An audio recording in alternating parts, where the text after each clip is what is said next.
кой съм аз да знам защо? Това всичко е съвършено. В един момент, когато видиш това съвършенство, само можеш да се радваш. Защото Божието съвършенство е тайно.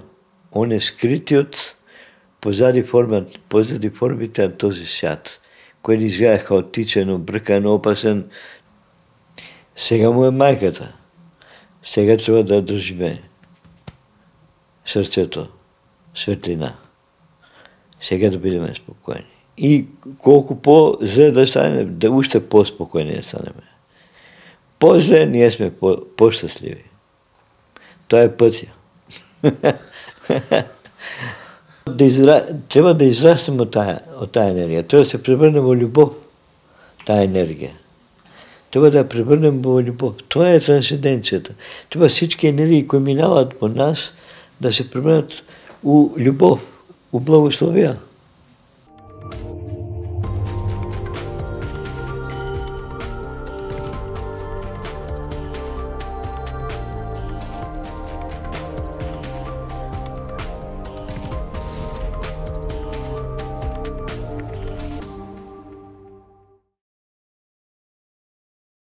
Здравейте, Перица Георгиев.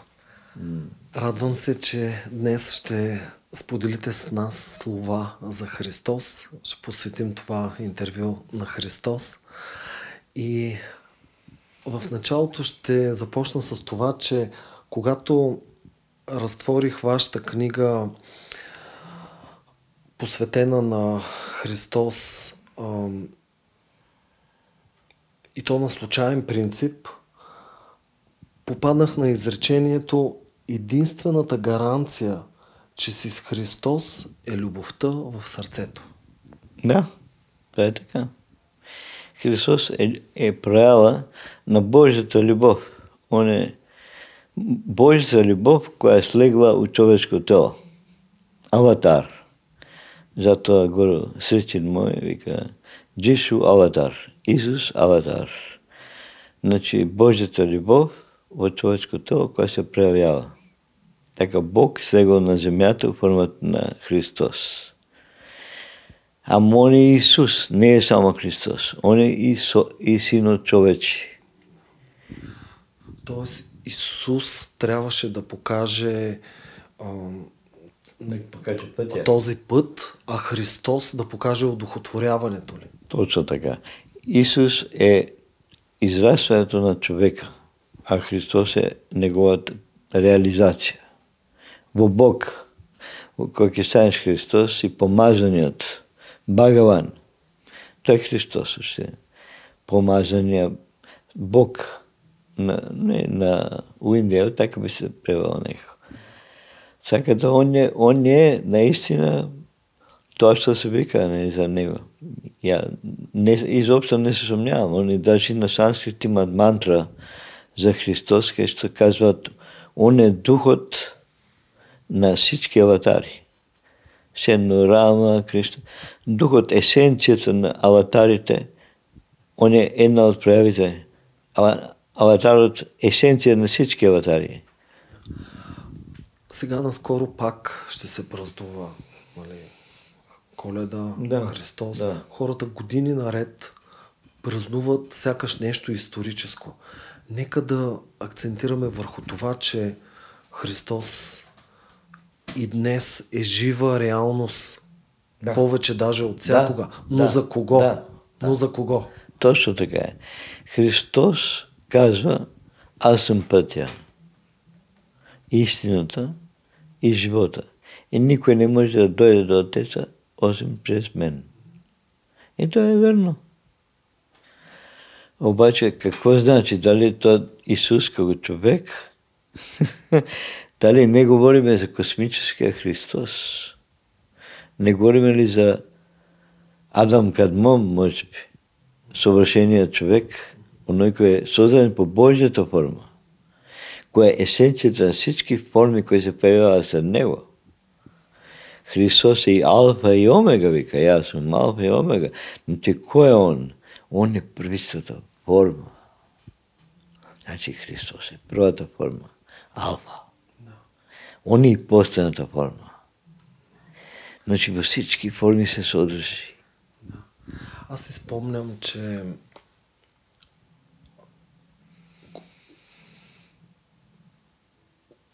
едно изречение, в което Елеазар казва, че в древността първото излъчено нещо от абсолюта е любовта. Сега вие казвате, че Христос е лицето на любовта. Той е самата олицетворението на самата любов. Тоест абсолютно. Алфата и омегата на любовта. Това е това. Всички божествени форми, които са любов, танцуват по сърцето. А то сърце може да го наречем Христос, може да го наречем... Христос е хубаво име. Защото значи помазаният. Той, който е благословен, свише. То ние, ако не сме благословени, нищо не може да се случи. Всичко е благословено. Нашия поглед трябва да е фокусиран именно върху Христос и не толкова върху Исус, нали така? Христос е како небето. Точно безкрайно. Синьо небе, кое обкръща всичко. Безкрайно състрадание, безкрайна любов. Той и Богородица така е самия живял. Точно като цялото небе. И всички ангели са там и всичко. Той е безкрайна любов към всички хора. Грижа, любов. Без разлика какви са. Нема осъждания. И той е прекрасно. Той е Христос. А Исус, той бил човек. Бодре време живел, не? И викал Исус, той е еврейско име, не? Навлизайки в темата на днешния разговор, искам да те попитам следния въпрос. Кой е бил първият ученик на Христос? Първият ученик?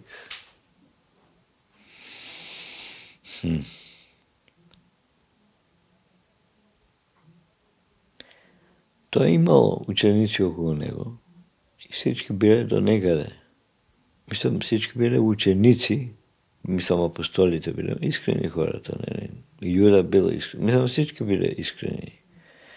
Ама не били на ниво на Христос, защото никой от тях всъщност не го разбира.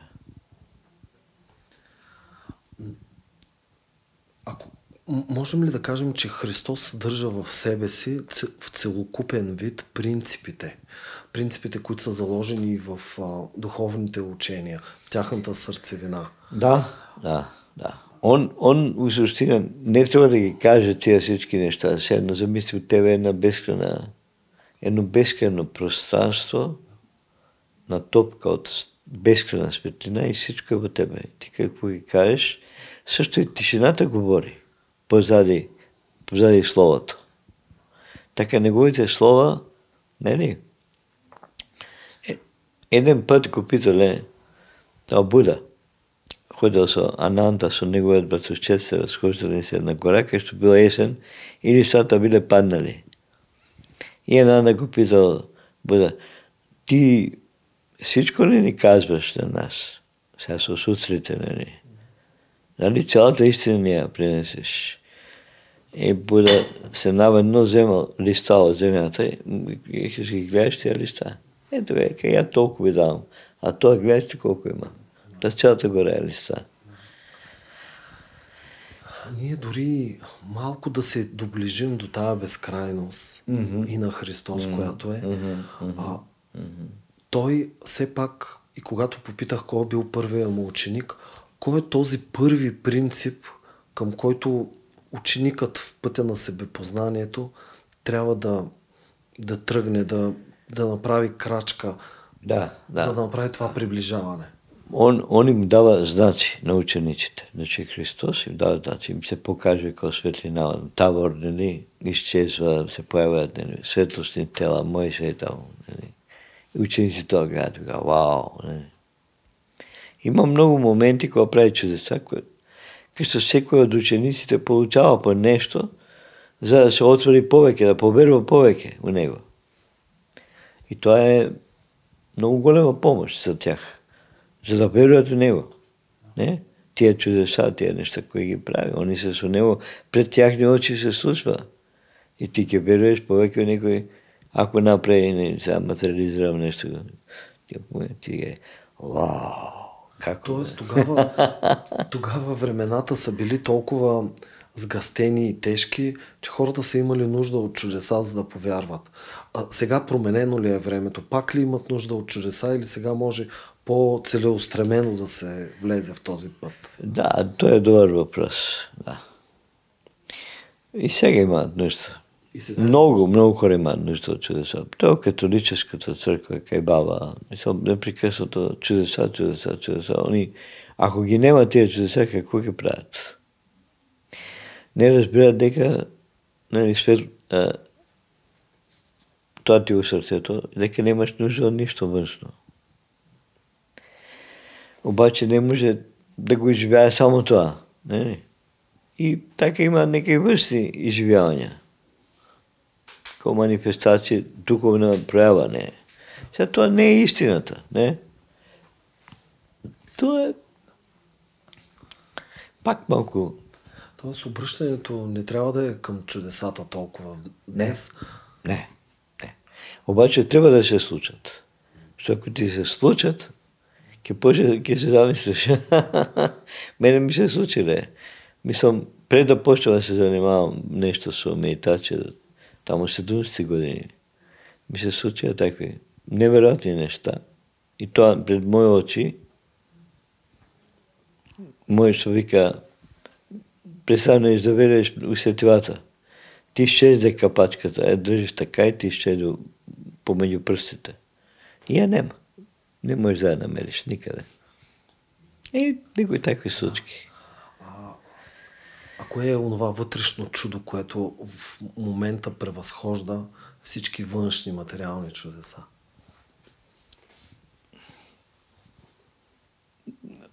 Той е Бог. Он е единственото чудо. Нема друго чудо. Овој свет само он съществува, а он е единственото чудо. Он не се чуди на себе си, или може би се чуди. Той може би негова игра некоја. Нещо си прави и после, како стана, па му е интересно. Да не е да се чуди на творенията. Па си прави, да. Да ви кажа, ти направи. И никой му даде сила, овој ќе направи така, овој, како можеш да игра? И он игра ролята и на овој, не тој. Он е и во него, и во тој. И во домата. И се чуди. Интересно ме. И така едно забавление, лила. Това божествена игра помеѓу хората се случват разни такви случки, не? Кој сме да знам защо? Това всичко е съвършено. В един момент, кога ќе видиш това съвършенство, само можеш да се радваш. Защото Божието съвършенство е тайно.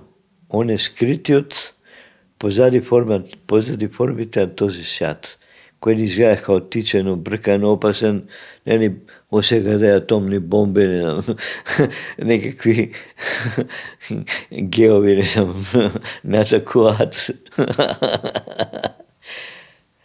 Мислам, некакъв страх, разбираш, яко е набухнало хората. Сега му е майката. Сега трябва да държиме сърцето, светлина. Сега да бидеме спокойни. И колко по-зле да стане, да още по-спокойни да станем. По-зле ние сме по-щастливи. Това е пътя. Не е лесен. Това е пътя на издигането. Той, който иска да познае Христос, трябва... Той е казал, аз съм пътя. А неговия път мина през Голгота. Точно така. Мина през всички външни неправди. Да. И може би това, видиш колко е длабоко. И аз сега не мога да го обясна, ама това беше само 78 некъде. Работех в една църква. Я не веря в Христос, тя работи. Не си го мислял? Не съм го мислял. Нещо не ме привличаше Бог, защото Буда да и Лоза. Мислям, тях двамата от дете. Я не знам защо. И там не идам в църквата, работя в църквата. Я чиста в Голготата на Христос в олтара. Таква задача ми дада. Чистиш олтара, който изобразява Голготата на Христос. Да. В самото олтар на църквата има стена. Нали? И на стената е нарисувана Голгота. И това е доста дълга така фреска. И ми даде задача да изчистам, защото тя от озгора я премазали, каза нещо. Некой там, некой бой от озгора. Я трябваше много внимателно. Со лупа и со една такава като скалпел, като хирургски скалпел и со лупа и понекогаш по 2-3 сантима дневно да чистам. Защото то много беше трудно. Ама така, полека я чистив цялата Голгота, изчистив Голготата на Христос в църквата. Ама ти сега даваш пример как хората трябва да изчистим бавно, лека по лека, сантиметър по сантиметър нашите налепи, нашите недостатъци. Да, бе, много интересно. Точно сега се спущам и свикам и ми дойде пред някое време. Сега толкова време по тази църква и после ми казват дека всъщност там било и телото на светията, на свети Йоаким Осоговски. Това беше негов храм, а неговите мощи били вътре. Ма я не съм ни знал, я изобщо не ме интересираше. Обаче интересно беше дека ние това време бяхме доста диви. Никакви хора да ги пуштиш в олтара на църквата. Не пушиме цигари. В крайна сметка изчистя образа на Голгота. Да, я завършив. Това беше най-хубавото от цялата работа. И интересно беше дека всеки, когато завършив работата, нека след обед, пред край на работно време, доеше, имаше само един монах, дедо Йоаким, го викахме. Много готин. Беше над 80 сигурно. И он идва со нафара. Вика, айде деца, сладко лепче. И ние си ни дава такви нафара на всеки.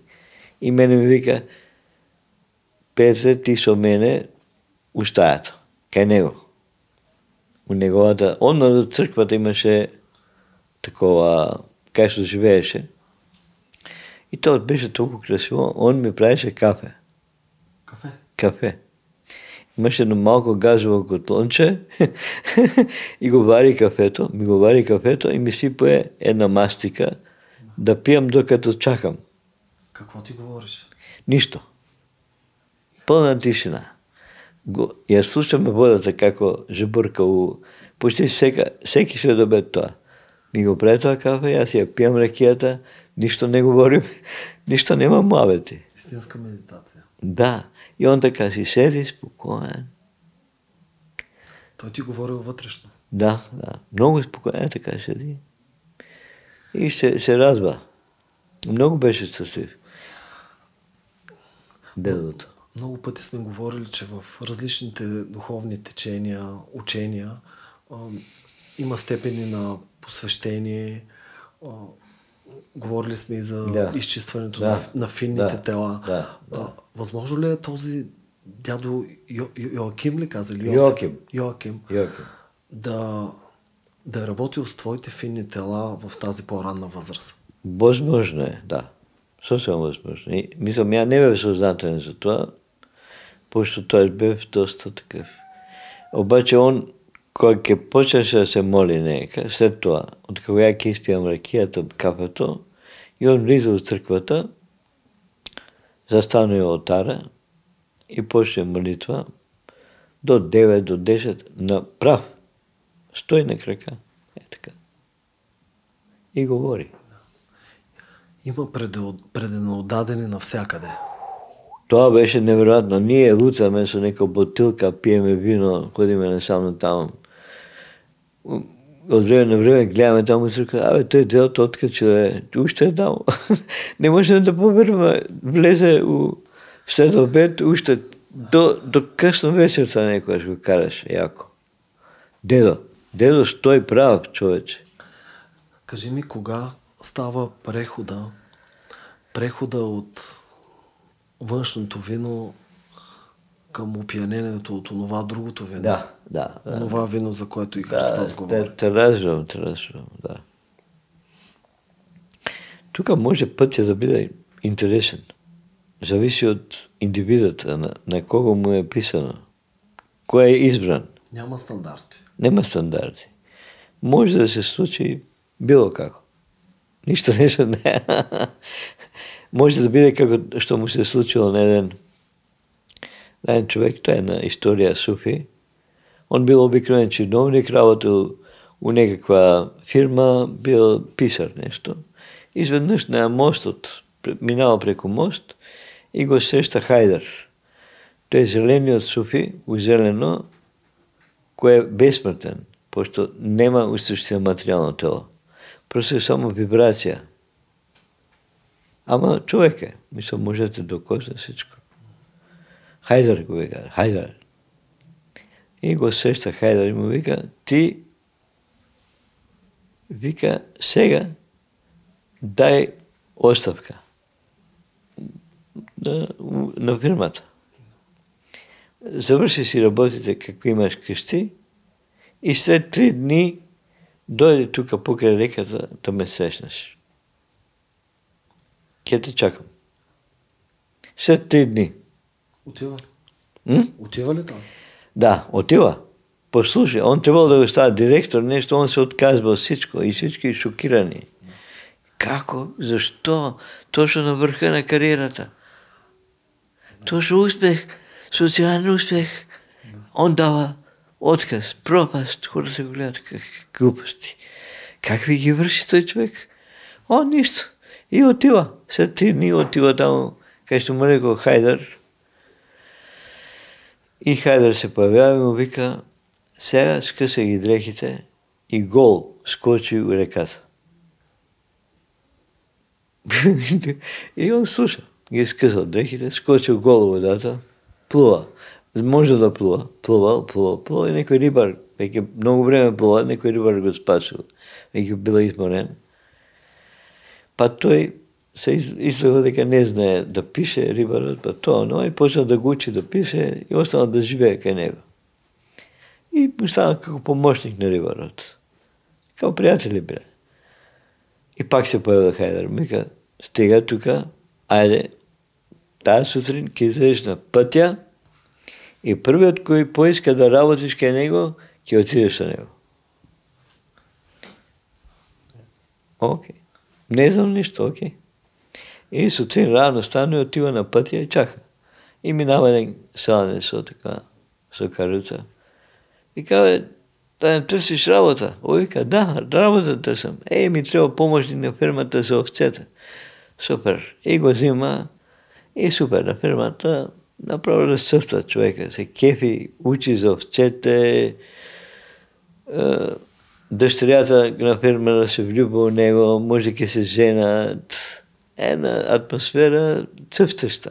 Направо прекрасно, всички щастливи. И пак се появя Хайдар. Так. И вика, върви. Никъде е застой, значи. Забрави всичко. И върви. И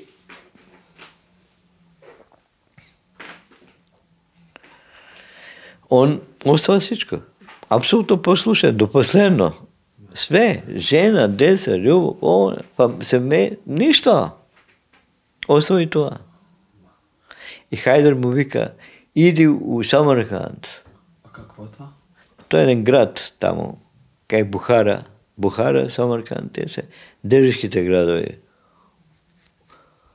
в Азия. И пристига там, вика, трябва да бидеш помощник в тази аптека. И се наема да биде помощник на аптекара. И си работи години като помощник. Аптекара много доволен от него, много точен, много прецизен, точен, прекрасен помощник. И напуска аптекара и му остава аптеката на него. Той бил на възраст. И тия хората се събират и забелезват дека кога он работи, ако некој болен влезе в аптеката, се лекува. И взима лека, ама я нема болест. Нещо почна всички да светят около него. А он най-обикновен човек, просто помощник аптекар работи. И накрая се събира селаните му, каза, слушай, ние те знаеме. Нещо се случва така. Ти не лекуваш. Ние сме по-добре, отколко влеземе тук в аптеката кай тебе. Кажи ни, как го правиш това?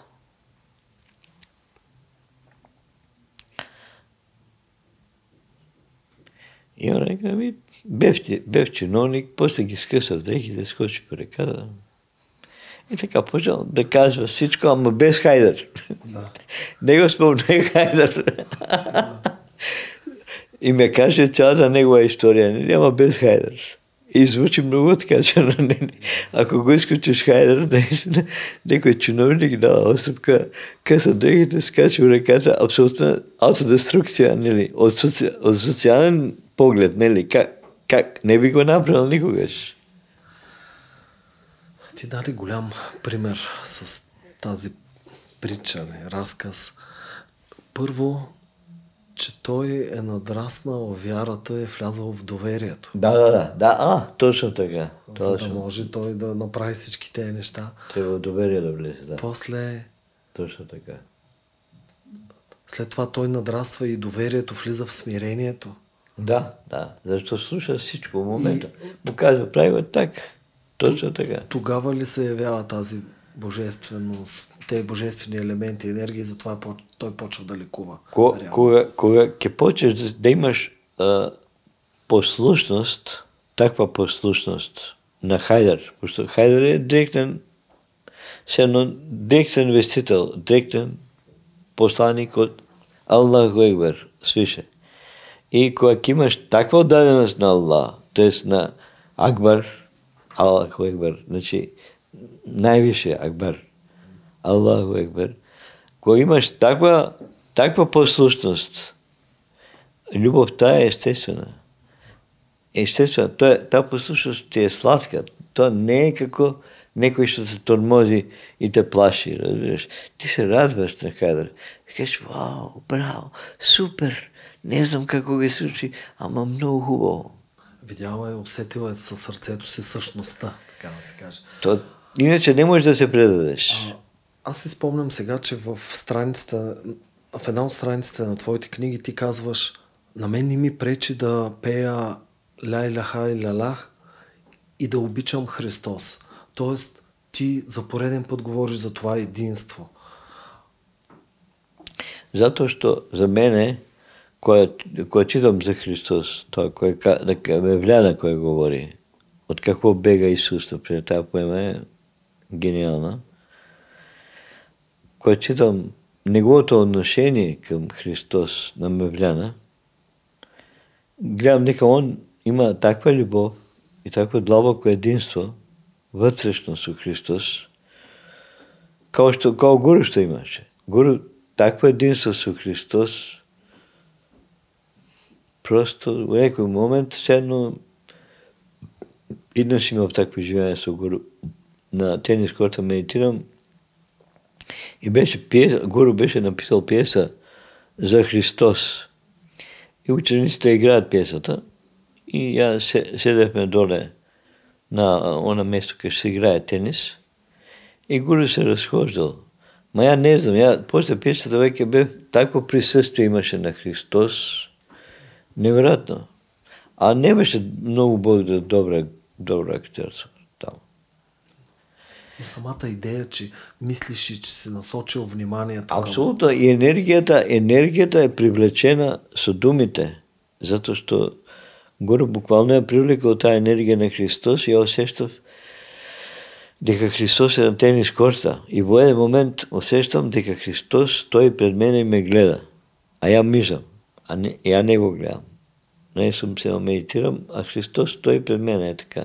Као ти сега. Немаше микрофон сам. И отварям очите, абсолютно, почти сигурен дека ќе го видам Христос. И тоа е момент Гуру продолжава. Значи Гуру стоял пред мене, он бил Христос. Той Христос, що съм го видял. Значи Христос съм го видял во Гуру. Во него съм го видял Христос.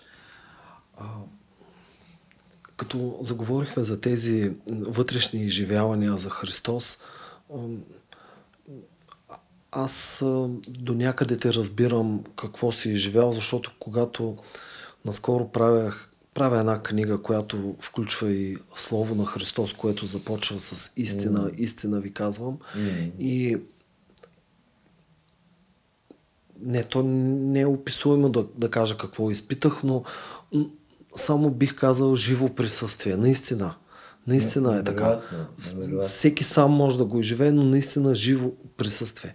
Но в този поток на мисли и взаимно споделяне, кое е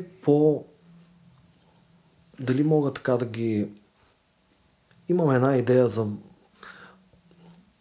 да провокирам хората да мислят и в това направление. Кое е по-важно за един търсач, за един ученик? Да чуе гласа на Христос или да види очите на Христос?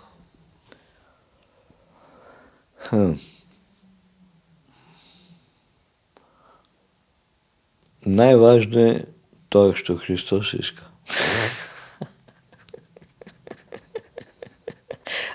Ако иска да му покаже очите, значи той ученик има нужда от смирение.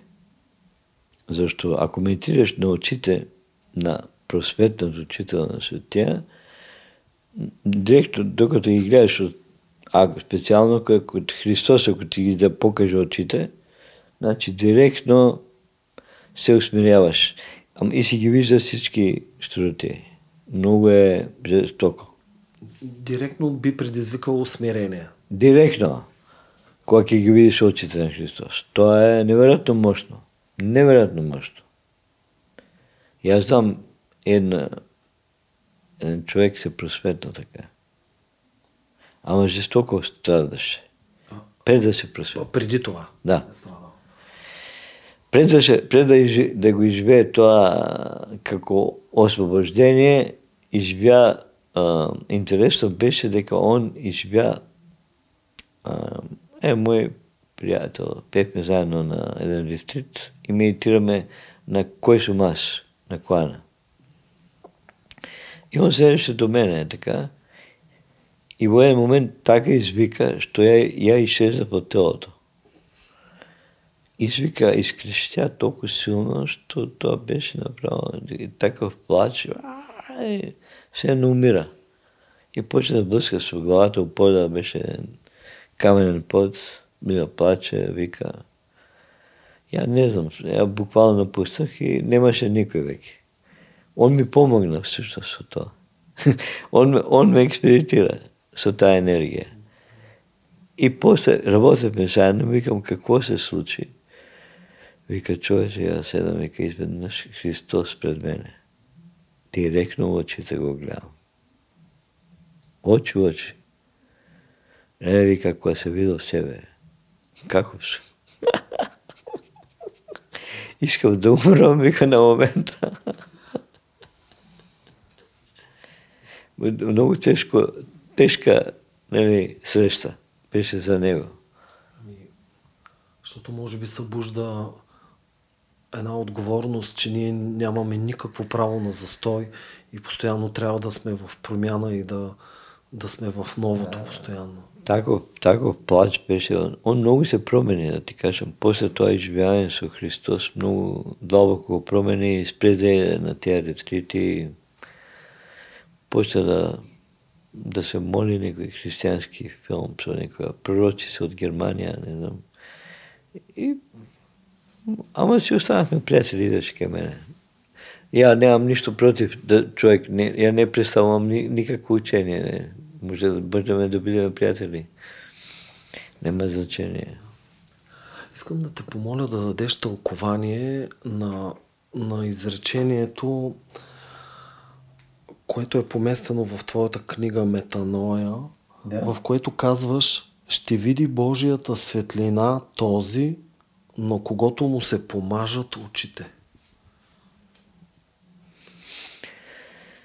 дека тоа е само со Божја милост. Може да се види Божјата светлина. Да се отрицате толкова. Тоа е Божја милост. У христијанството. А и у бхакти йога. Кај што ти се предаваш на Бог и всичко става по Негова милост. И какво иска Он, така. Зашто ти не знаеш подобро од Него какво е сушност искаш. Аз сега като си мисля, ние всъщност трябва доброволно и то осъзнато, а не чрез заплаха или чрез някаква форма на насилие, постепенно да се отказваме от тази илюзия, в която сме повярвали в този свят, за да се разкрие пред нас истинската реалност, от която идва и Христос. Защото хората много вярват днес в целия този външен свят. Имам чувство, че те го утвърждават, материализират, втвърдяват още повече и още повече. Да, како не. Видиш, тоа описвање тие идентификации, тие све повеќе ги втврдяват нашите ниши тела. И со тоа го втврдяват целиот свет и целата вибрација пада пониско поради този страх кој го испитваат хората. Масово веќе се почне да балбука, нели. Ама тоа е неизбежно, затоа што седно не можеме да се преструваме пред реалноста.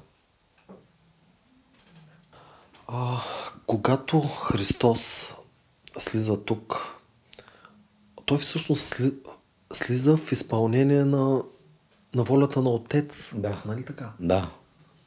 Он иде да служи, въпреки што е много трудно. Прво да вземе таа човешка форма. Трябва много да се намали себе си, да стане човечко дете. Това е голема наука, тоа да се направи. Таква не наука, ама не знам како да го, нема да го коментирам. Обаче много е трудно такво нещо. И он го прави, тоа самото по себе е жертва. Изобщо што взима човешко тело. А реално жертвата на Христос не е само на Голгота. Тя още и в раждането. Именно. Точно тоа кажам. Неговата жертва е със самото раждане. Тук искам да отворя един въпрос, който ми се струва, че някак си остава в сянка. Жертвата на Мария, на майка му. Защото нали, винаги се говори за Син, Свети Дух, за Отец. В крайна сметка и тя също прави жертва. Она прави жертва, обаче тая жертва толкова израства, що сега е цялото небе. Буквално обгръща всички. Тя. Майката на Христос, Богородица. Има такво съзнание невероятно. Аз съм я извял повече пъти. Това е невероятно. Коя любов има и коя състрана има Богородица. Гениално. То е нещо уникално. Може ли да опишеш? Не изживяването. Това тя в момента как работи в този свят или в други? Да. Как се проявява? Да, много трудно да се опишат тия неща, ама първото изживяване ми беше дека ги утешава най-нещастите, неотхвърлените от човечеството. И за тях е. 100% ги спасява. Златна светлина, любов и ги кръста, ги лекува, пред да напуснат или нещо така. И му правя живота. Голема състрадание, голема любов за хората. И навършва служение. В исто време такъв покой, такво спокойствие, таква тишина, таква безмятежност. Тоест, едно съчетание между милосърдието и любовта, което носи. Точно. Но и увереността в този покой се ражда от една увереност. Да. Той покоя изживяване, кое она всъщност и се дало, кога е напуснала него и се разширила съзнанието и станало необятно. И она дори да има някаква форма сега да някои хора я виждат, нали, како се появява форми, она може да се появява форма, ама она се оттатък формите. Трансцентрира формите. А работи с различни форми може да се прави. Ама и самата есенция е толкова абстрактен, толкова отвъд нашите разбирания личностни, нали? Нямаше нищо, толкова хай. Я много се кефам, и на Христос, и на Богородица. Добре, да напоиш земята не само с онази, не само символична кръв, която прокапва от Христос, когато го пробождат, но да я напоиш с такава любов. И въпреки това днес виждаме как света е изпълнен с конфликти. Къде сбъркаха хората? Защо не видяха истината, за която Христос навсякъде казва истина, истина ви казвам? Не можат. Zato što trudno se stiga. Treba mnogo da izrasne Isus u tebe, za da go vidiš Hristos. Ако Исус от тебе не е израснал по-човешки и вътрешно не си съзрял, не можеш да го видиш Христос. Това не е Божия намен, просто така душите, някой се израсна и някой не се израсна. Не е наказание, просто някои по-бавно включват. Не може да разбира тия измерения, човече. Христос, кое измерение, коя любов е, Он е жив сега. Добре, аз малко болезнен въпрос ще задам сега. Да? Но това, че за 2000 години човечеството, така да се каже, ще ме извиняват, който не може да ме усети, но тая жалка цивилизация не е направила един сериозен скок в своето развитие. Една промяна дълбока при все, че такива велики учители. Zato što u suštini nema srešta. Realna srešta nema со Христос. Това няма. Хората всъщност обичат света, а не възлюбват единствения. Да. Това ли е проблем? Да, много просто. Няма вътрешна среща в сърцето. Ако нямаш вътрешна среща, любов с Христос в сърцето ти, нямаш нищо. Не може да се каже, че си християнин, само да отидеш от църква, палиш свещи и се кръстиш. Това не значи нищо още. Христос не ги гледа ритуали, не го интересират празни ритуали. Он е в сърцето, он знае какво се случва с тебе. Како дишиш, како ядеш, како пиеш. Не можеш да го лъжиш, да се преструваш. Никой не може да се преструва през възлюбения. Зато всички пропадат. Защото престъпки не падат. И кога тогаш истината ги ненавидела. Он е абсолютен победител. Сатям еваджаята. Истината побеждава. Не лъжата.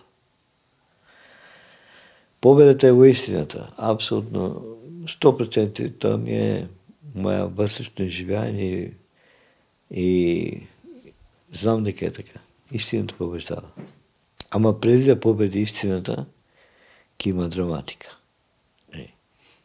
Трябва да се заслужи. Да. Ке стане много по-лошо, преди да стане по-добро. Ама после ке виде. Което означава, че трябва да сме благодарни постоянно за всичко трудно, през което минаваме. Да, защото обида трудности, низ кои минава сега човечеството, се тука да го пречистат в същина и да го доведат към висшето съзнание. Тие, що са готови за висшето съзнание, тие, що не са готови за това съзнание, те кидат на друго место. Става ли в момента отсяване на житото от плявата? През цялото време. През цялото не става. Още от Христос. И от тото си от преди това. Но... добре, можем ли да кажем, кажем, на законитост. Можем ли да кажем, че земята е нещо като вършачна машина? Място за вършитба. Ама то пък сега като питам се сещам, че и за сеитба. Тъй, че...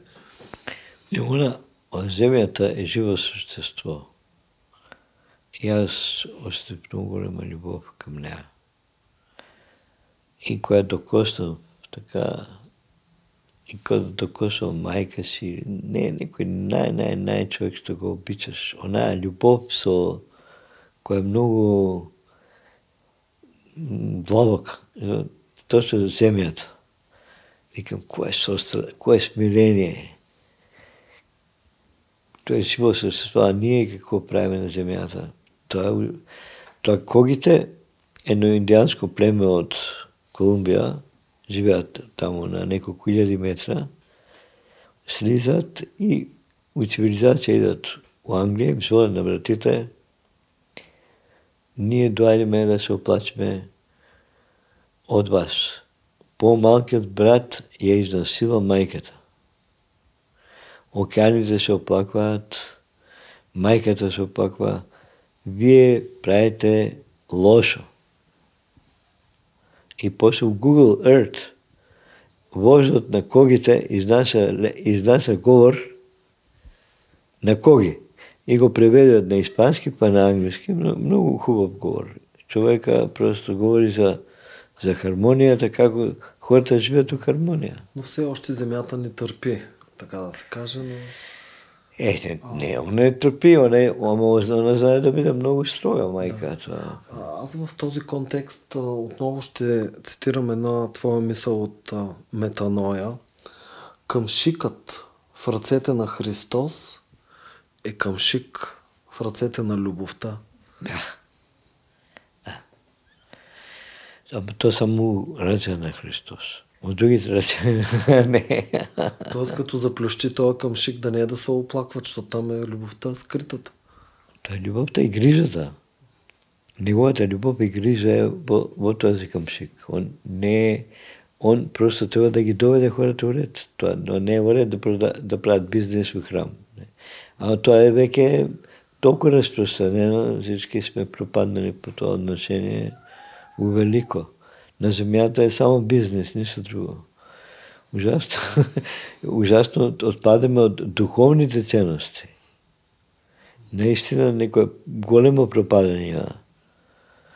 И някакви други сили, онакви подземни седно излизат.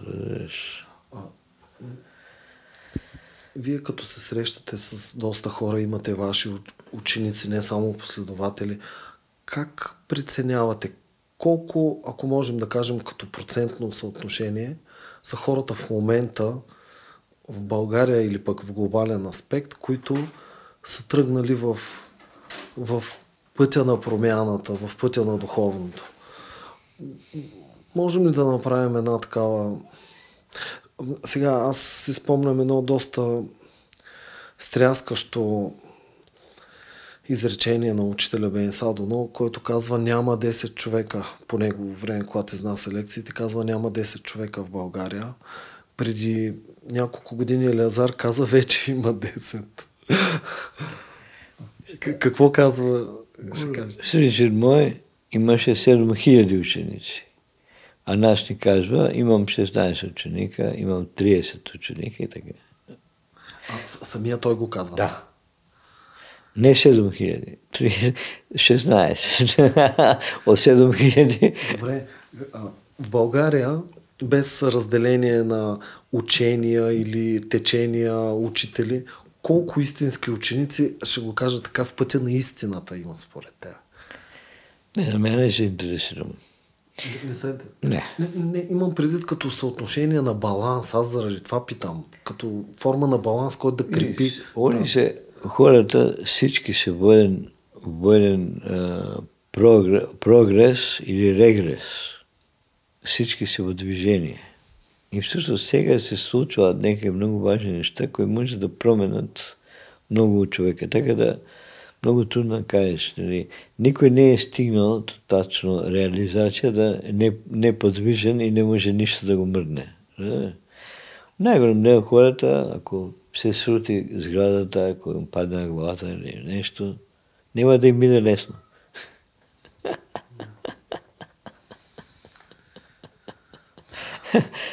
Мислям, реално погледнато човешката природа, нали? Сега човек може да трансцентрира болката, може да трансцентрираме страданието. И ако ще трансцентрираме болката и страданието, тогава ще можем да лекуваме, можем да помагаме.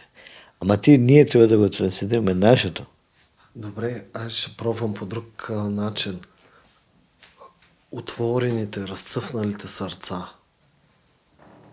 Успяват ли те да съхранят онази светлина, която Христос пуска като лъч спасителен в крайна сметка, защото... Како не? Тук има сърца в България, отворени сърца, любящи. Има, како нема. Има прекрасни същества, стремящи. Ама не говорим за реализиране. Има стремящи хора, искрени, отдадени. Все пак кажи пред нашите зрители каква е разликата между стремящ и реализиран. Огромна. Стремящ е некой, кой може да се опитва да се моли и да се концентрира на сърцето.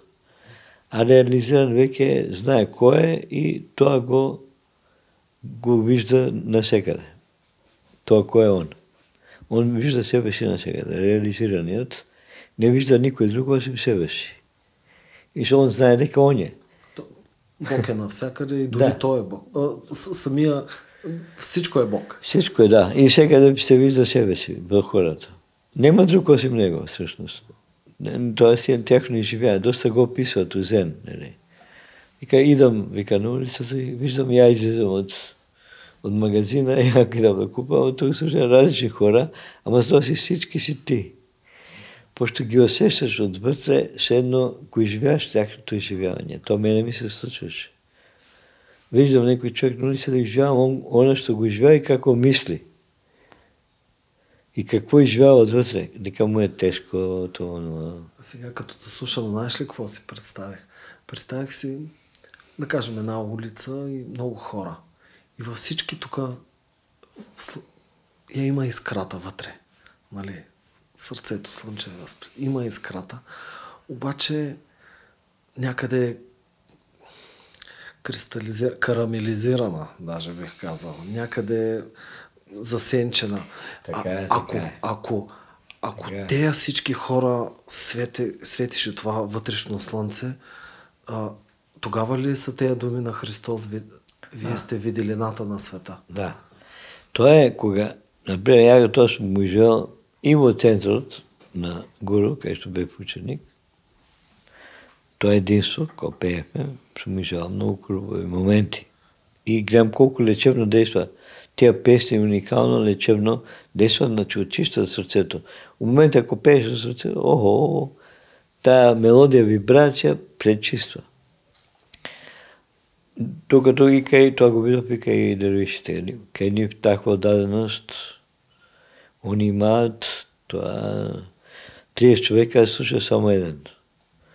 Нема его, нема я, да кажем. Нема, само един се слуша. А това е големо, това е съзнание. Никой не се излага. Само единство идат. И кога имат единство, това е голема сила. А хората правят практика, Божието име, го единство, не зикър. И кога го правят в единство, от това единство се издигат. Я буквално имах едно изживение, ако бях там. Они правят зикър и така иде енергията. Идеме като военен океан. Като вълни, да. И плуваме всички. И аз от тях бях. И на едни вълни. Обаче той шехът, учителът там, он дойде до мене. Он он дошъл до мене, я бях като гостин. И я медитирам. А не знам дека дошъл тук. И са едни джилеве такива. Бам! Кога удари после духото. И кога тръгне енергия от прва чакра до тук, так, се изстреля нагоре. И со нив, всички заедно. У индианска нишка, еден по еден така. И он со джировете иска да ни го скъса редот, да не щупи. Ама не може. Дервишите са така посветени, така концентрирани, нема шанс да не мърнеш. Можем да кажем, че истинският ученик на Христос, той е непоколебим, е абсолютно неизменен при никакви влияния. Да, точно. Това се учи. Това учиме сега. Това беше много яко изучено. И много такви изживявания ми дадоа, нали, като видях там, кай тях. Много ми помогна. Съм благодарен. Твоите ученици, като идват при теб, те какво търсят? Всеки търси нещо забравено, нещо изгубено и он не знае какво. Някой, нали, когато хората, защото, нали, различни степени са, някой иска да се излекува, друг иска да получи, как се казваше, като наготово инициация. Да, нали, без усилия, без така като дар. Друг иска нещо трето. Като цяло, как си усетил? Защо идват? За какво е да идват? Не е това.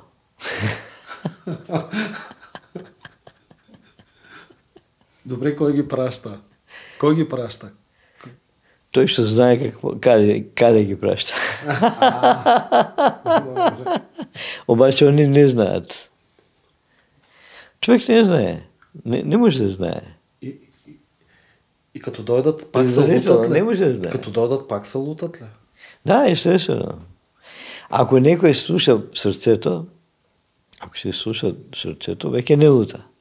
Той тук е вътрешният учител в сърцето. Много важен въпрос. Да. Как да се разграничи това, което казва ума, от това, което казва сърцето? Да се заглуши там на копчето, да се изключи това ум. Умът трябва да влезе в сърцето, така викаше гуру. Ама той ще се притопи там. Точно, он се притипа и тук става много тих. Изчезва. Имаш ли формула за това? Какво трябва да... Трябва да излезем от мислите, от главата и да влезем в сърцето. Това е техника за концентрация. Ще кажат сега, че не я разберат. Ще кажат повечето хора, че не я разберат. Например, се концентрираш на нещо и го виждаш на пламък свещ. Се концентрираш и 200 минути и после го визуализираш той пламък от сърцето около тук. И после го спускаш в сърцето. Добре, ето един пример. Но сега хората ще кажат, имам тежка ситуация в ежедневието в света. Работа, близки, какво ли не. Може ли как нещо, което е в ума и където ума активно се включва, как то да се смъкне и да влезе в сърцето и там да се притопи? Трябва да го привика вибрационно. Защо ако е вибрационно, не го привикаме сърцето, не го се будим, а вибрационно. Со звук, со мантра, со зикър се събужда сърцето. Wake up, събуди се. И сърцето, когато почне се събужда, овие всички неща, които го покриват, като мъки, тъги, строти, то све го затвора сърцето. Кога сме нещастни, тъжни. Сърцето е любов и щастие. Абсолютно. Трансцендентално блаженство, ананда. Това е тук. Сърцето. И ти искаш да си в това състояние. Ти искаш да си в сърцето.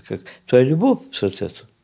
Какво не искаш? Което означава, че на тези неща, които споменах, като дали съм разбрал правилно, поне така като ти гледам очите, той усетих. Тоест на всички проблеми, земни, взаимоотношения, работа, конфликти, в мига, в който погледнем с любов, това е ключа. Точно така. Весел ти бъди, бодар ти стани. Грижите на живота се товар безполезен. Живота те мило зове. вика учителя. Don't worry, be happy. Кажи на финала на нашото видео, какво може да направи човека днес за Христос? Най-повече ще може да има много любов, да е по-добър тази любов към Христос и да благодари. Да благодари непрекъснато за всичко. Всичко, което му се случва, да благодари. Да каже благодаря, благодаря. Какво и да му се случва, не? Да благодари. Това е много, много важно. Да благодарим и за добро, и за лошо. И някой лошо не се случи, пак да благодарим. За да се усмирим, да сме по-близко до Христа, да кажем, учителите, па и православните монаси, старците, не? Ги вика старци в православията. Они дават наставления. Ако някой един дошъл иска да стане монах, да се усмири, бил военен такъв, много горд, полковник или нещо. Иска сега да стане смирен човек. Това не е лесно. И старецът му вика, ти вика, сега ки ги дочекваш всички, вика, и ки ми се поклониш на всички, ке влезат у манастира. Ама на всеки. И ки му целуваш ръка. Това не е лесно. И може би в финала трябва да кажем и още нещо, което така го чувствам интуитивно, че трябва да отдадем като любов към Христос, но то е облечено в прошката. Да. Това е веќе божественото качество. Прошката е абсолютно върховното. Според мен това е върховно божествено качество, прошката. То никой човек не може да прости, ако не е божествено, ако не е во божествения дух. Не може да прости. Това е едно от, може би, върховното. То не е случайно Христос го казва. Да. Може би това е и най-мощното нещо, което он го донесе в тази цивилизация изобщо. Прошката. То Христос е специална подарък на Христос за човечество, прошката. Тия неговите изречения, да няма, то докосва и всички ги докосват. Те са универсални. Според мен всеки, кой е искрено, не е нужно да бъде християнин. Просто ако ги чуе тези думи, защо, мисля, тия се радват хората. Всички, без разлика, и усещат тази любов на Христос. Без разлика дали са мусулмани, дали са хинду или друго. Няма значение това. Ако усетиш тази любов на Христос, какво значи? Това е универсална любов. Аз на няколко пъти цитирах изречение от твоята книга Метаноя.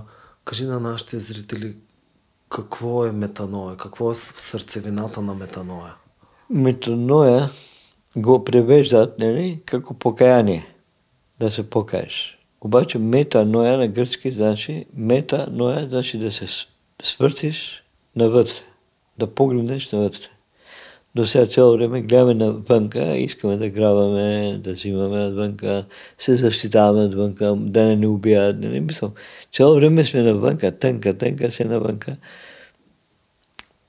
Външния свет. Сега метаноя се покаиваме и се въртиме навътре. Чекаме да видим кой живее тук. Коя е вътрешната реалност на това същество, що гледа всичко, що яде, докосва, прави всички действия. Кое е това, що седи в това тело? Кой си ти? Трябва да погледнеш навътре. Нема как. Трябва да погледнем в своето сърце, вътре в нас. И реално, когато всеки от нас самостоятелно осъществи тази своя метаноя, ще възрадва Христос. Да. Защото също с Христос казва, погледни в себе и търси Царството небеско. Вътре в себе. И после всичко ще ти биде дадено. Кога ќе го видиш Царството небеско в себе, имаш ли проблеми по-нататък? кое царство небеско в тебе. Можеш ли да имаш проблем? Лъва и агнето спият един покрай друг. Всичко е съвършена хармония. Веќе нема предател, нема убийства, никой никога не гони, нема веќе насилие. Во друго измерение е Царството небеско. Това не е овој обикновен живот кој ние го знаеме тука на земјата со овие закони. Царството небеско има други вътрешни закони на небесното царство. И кога ќе дојдеме тоа Царство небеско, тоа што го викаат, нели, Царство небесно, не знам, рај, или твоето истинско, аз како искаш, секој различно го изживява, нели. Има хора кои се многу добри во тоа. Но това е реалност? Реално, да. Реално е. Окултистите, нели. Има многу хора кои имаат доста реални окултни такива виждања. Па и тука у Българија имаат. Тој Зоре Лев, например, готино момчето. И он има многу јасни такива работи. И къде се го слушам некојаш. Има какво да се чуе. И ти хубави въпроси поставаш, некој се надопълвате со него. Некој се кефаме кога ќе ве слуша. Гледаме да има естествена обмяна. Интересното е, че между всички нас усещаме една нишка, която сякаш от миналото. Сигурно. Това не е случайно. Дори некој човек близко до тебе да биде или други да слушаш, да гледаш, тоа е сврзано со некаква подлабока врска. Така да не е ништо чудно да сме сврзани. Па не можеш да обичаш некој толку многу се радвам на Елизар. Него буквално ми се радвам многу. Ама некои хора така, некои па не мога да ги секој мога да по различен начин да го изживявам, затоа што различно пројавява. И треба да почитаме всъщност индивидуалната манифестација која секој човечко същество као вибрација излъчва во ова пространство, нели? Ти виждаш ли светлината на хората, която те излъчват? Виждаш ли я реално? Да. Понекогаш виждам. А има ли оттенъци на тази светлина, като цветове? Има едно време виждав аурите и виждав дупките, виждав всичко. И знаех какво се случва во хората около мене, обаче беше много травматизиращо. Неколко дена бе непрекъснато в астрала и виждав всичко. То за да се види това трябва да са в астрала. Да, астрала, целият астрал, нишия астрал и част от висшия астрал виждав. И му викам на гуру, се помоли, викам гуру, викам, дай махни ми го, викам, не искам да лекувам хората. Просто викам, не искам да гледам строти непрекъснато. То аурите, кога ќе видиш аурите кои се залепени, тук има петна, тук черни петна, не изгледа много красиво хората. Да, тя заради това Ванга толкова страдаше, защото именно на ниво астрал цялата тая чернилка. Она е виждаща, Ваня, абсолютно. Я и кога отидох на Рупите кај нея, къщата, не ежедневно беше жива, ама има много светлина таму. Се усеща дека едно светло същество, светело таму, било таму.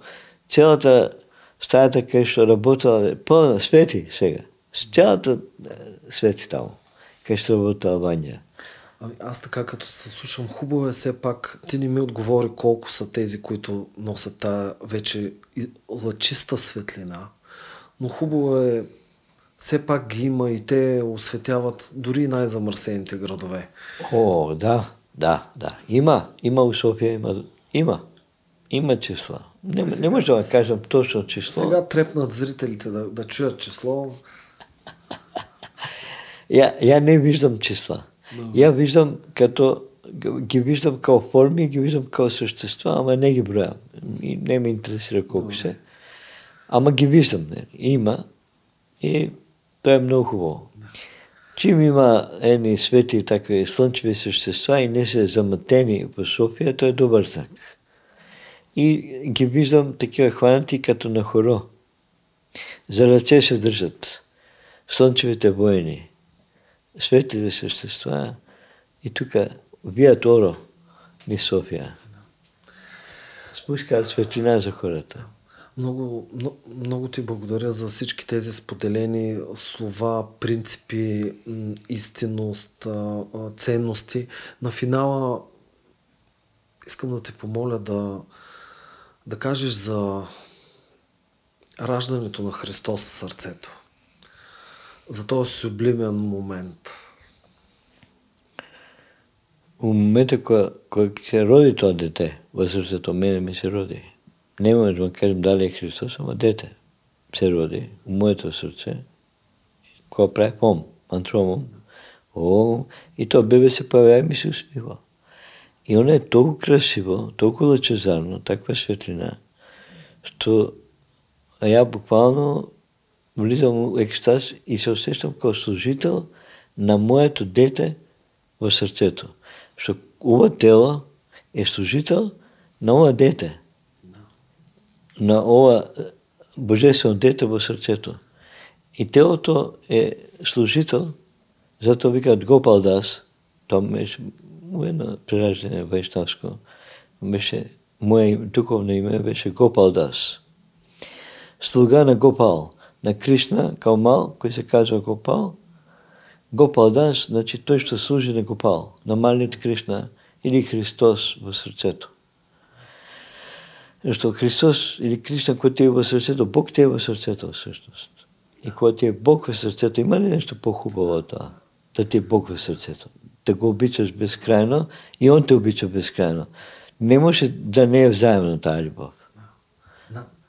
Значи на практика да се изпълни завета на Христос, докато не станете като децата. Она първична, точно така. Първична невинност и чистота. Точно така. Той е точно. Докато не станете като деца, няма да влезете в Царството небесно. Трябва да станем деца. Не дети не сте и трябва да излезем от пубертета.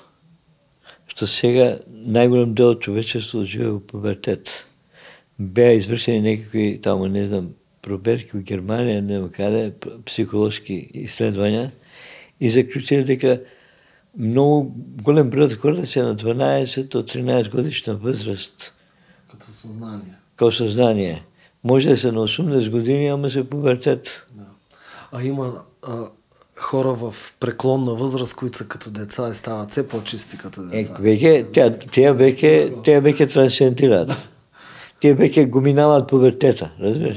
Пошто ние също тук да не го минеме пубертета, не можем истински да усетиме тази чистота. То пубертета трябва да го минеме, трябва да го приемеме, окей. Това ти е дадено, това не е дадено, това е Божий закон, всичко вред, няма никакъв проблем, не трябва отрицателност. Обаче, в един момент трябва да израстем от тая енергия, трябва да се превърнем в любов, тая енергия. Трябва да я превърнем в любов. Това е трансценденцията. Това всички енергии, които минават по нас, да се превърнат в любов, в благословия. И какво се оказва накрая? Любовта, която е потекла към нас, самите ни трябва да потечем и ни към нея и да се слеем в единство. Точно така. Любовта иде към нас, ние се стимаме единство и после течеме към всички. Защото това единство, тая любов, она прелива нас и ние не можем да спреме да имаме любов към хората, към животните, към облаците, към небето. Просто какво и да видиш, какво и да докоснеш, го виждаш с любов, го докосваш с любов, мислиш за него с любов, няма веќе насилие, няма лошо от тебе, ни към външното, ни към вътрешното. Злото е трансцендирано. Ето така ще възрадваме Христос. Да. Благодаря ти от сърце. Точно така.